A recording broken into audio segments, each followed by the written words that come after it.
I think it was absolutely to be expected that many climate activists would criticize the choice of Azerbaijan as the host of COP29, which means it's the essentially the third country in a row that is a major producer of oil and natural gas that is hosting the COP after Egypt and United Arab Emirates.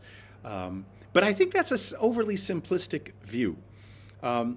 Anybody who understands basic economics and the theory of competitive advantage understands that it is important for a country to do what it does best economically. Azerbaijan, its real strength economically is producing oil and natural gas. That's its strength.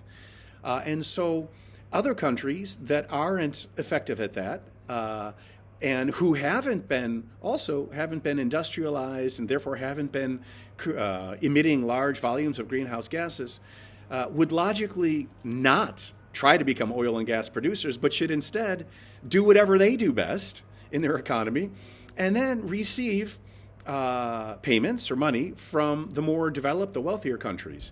And this is exactly the success of COP29. Azerbaijan succeeded in forging a consensus to increase the commitment of developed countries, payments to developing countries to deal with the impact of climate change from $100 billion a year to $300 billion. Of course, the 100 billion goal has never been met, so there's a long way to go from 100 billion to reaching the new goal, the new collective quantitative goal of $300 billion per year committed by developed countries to help the developing countries make the transition to green energy and to deal with the impact of climate change. But there were, I think, unrealistic demands by some countries, with Nigeria and India leading the way, for $1.3 trillion in annual payments by developed countries. That is, if the developed countries aren't even paying 100 billion, to expect them immediately to increase by 13 times the payments, that's just not realistic. And so it's clear that there was no way to reach a consensus on the higher number. So Azerbaijan, in my mind, did a very effective job at forging the consensus at least 3 times what the previous agreed level was supposed to be for developed countries to contribute.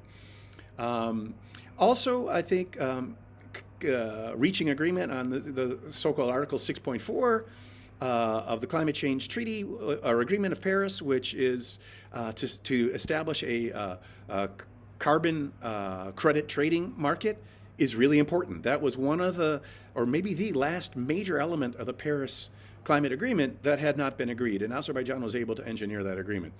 I think, though, Azerbaijan will continue to be criticized as an oil and gas producing country because it did not move forward the pledge of COP28 in Dubai to help the world transition away from fossil fuels.